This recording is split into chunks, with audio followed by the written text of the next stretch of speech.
માતાજી મિત્ર સિંગર રમેશ ઠાકોર કે આજે તો મિત્રો વહેલા અમે મિત્રો સાર વાઢવા પણ આવ્યા હતા અને ખાસ તો આપણા ખેડૂત મિત્રને અને પશુપાલનવાળા મિત્રને બે હાથ જોડીને વિનંતી કરવામાં આવશે કે મિત્રો તમે વહેલા ખૂબ જાગજો તો અમારી ઘોડે જો મિત્રો અમે વહેલા મિત્રો 6 વાગે જાગ્યા હતા અને 6 વાગે જાગી અને મિત્રો હવે અમે ઘાસચારો વાઢી રહ્યા છે અને મિત્રો અમારા લાડકવાયો દીકરો હિતેશ કુમાર ઝાહુમાઈ દર્શન કરીને આવ્યો હતો અને મિત્રો હું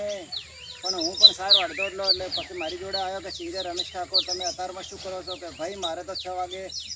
સાર વાઢવાનું આવે છે એટલે 100 વાગે આપણે સાર વાઢી નાખે મિત્રો અને ખાસ તો દુધાળા પશુવાળા મિત્રોને વિનંતી કરવામાં આવે છે કે મિત્રો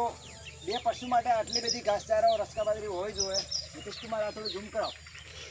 2 પશુ હોય ને મિત્રો તો આટલો ઘાસચારો કમ્પ્લીટ જોઈએ કેમ જોઈએ કે મિત્રો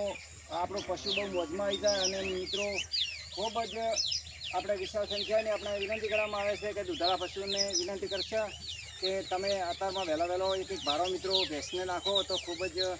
જીવનની અંદર ખૂબ આગળ આવે, ખૂબ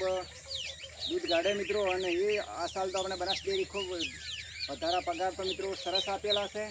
અને ખરેખર તો એક હવા દિલથી મિત્રો પ્રાર્થના પણ કરીએ છીએ કે પણ આ બિયારણ તો મિત્રો જ્યારે અમે આપણા કહેવત છે કે આપણા બાપ દાદા કહેતા કે જે આપણે એગ્રો સેન્ટરની મીઠું આપણે બિયારણ લાવે મિત્રો તો સરસ બિયારણ આવે છે અને મિત્રો આ તો વિષ્ણુભાઈ ધ્રપડાવાળા ત્યાંથી મિત્રો લાવ્યું હતું એમના એગ્રોથી જુડા કંપનીનું સરસ બીજવારો છે. એટલે મિત્રો તમારું ખેતર તૈયાર કરીને સોનિયું ખાતર નાખીને કટર મારીને તૈયાર કરેલો હોય ને મિત્રો તો આ જુડા કંપની બાજરી તમે જોઈ શકો છો મિત્રો. બાજરીનો નજારો તમે જોઈ શકો એકદમ